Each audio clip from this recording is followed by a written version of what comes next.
Hello સૌ દાદાના ભક્તોને જય કષ્ટભંજન દાદા। તારીખ 14 ડિસેમ્બર 2024 શનિવારે શ્રી કષ્ટભંજનદેવ હનુમાનજી દાદાને રંગબેરંગી સેવંતીના ફૂલોનો શણગાર ધરાવવામાં આવ્યો। શ્રી સ્વામિનારાયણ મંદિર વડતાલધામ સંચાલિત સુપ્રસિદ્ધ યાત્રાધામ સાળંગપુર ધામ શ્રી કષ્ટભંજનદેવ હનુમાનજી મંદિર ખાતે પૂજ્ય શાસ્ત્રી સ્વામી હરિપ્રકાશદાસજી અથાણાવાળા ની પ્રેરણાથી તેમજ કોઠારી શ્રી વિવેકસાગરદાસજી સ્વામીના માર્ગદર્શનથી તારીખ 14 ડિસેમ્બર 2024ને શનિવારના રોજ સાળંગપુરમાં શ્રી કષ્ટભંજનદેવ હનુમાનજીને રંગબેરંગી સેવંતીના ફૂલોનો શણગાર કરાયો છે। આજે સવારે મંગળા આરતી પૂજારી સ્વામી દ્વારા કરવામાં આવી હતી। પછી શણગાર આરતી શાસ્ત્રી સ્વામી હરિપ્રકાશદાસજી દ્વારા કરવામાં આવી હતી। દાદાને સેવંતીના ફૂલોનો દિવ્ય શણગાર ધરાવવામાં આવ્યો હતો। મંદિરના પરિસરમાં મારુતિ યજ્ઞનું આયોજન કરવામાં આવ્યું હતું।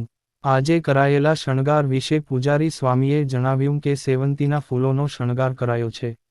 વડોદરાથી આ ફૂલ મંગાવ્યા છે। સિલ્કના વાઘા ફૂલની ડિઝાઇન અને જદોશી વર્ક કરાયું છે। હજારો ભક્તોએ પ્રત્યક્ષ તેમજ ઓનલાઈન આ અનેરા દર્શનનો લાભ લઈ ધન્યતાનો અનુભવ કરેલ।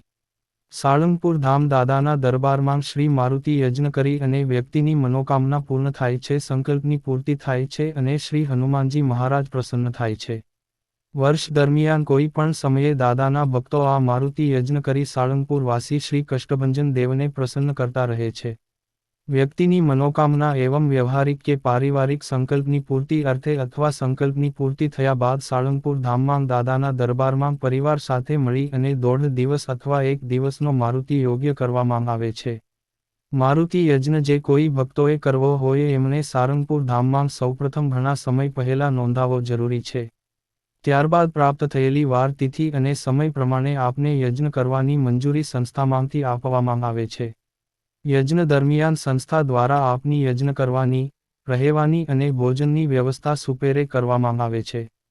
તારીખ 14 ડિસેમ્બર 2024નાં દિવસે સાળંગપુર ધામમાં ભક્તો પોતાની ગાડીને પ્રસાદીની કરવા આવતા હોય છે ત્યારે અમદાવાદના એક પરમ ભક્ત પોતાનું હેલિકોપ્ટર હનુમાનજી મહારાજને ત્યાં પ્રસાદીનું કરવા આવ્યા।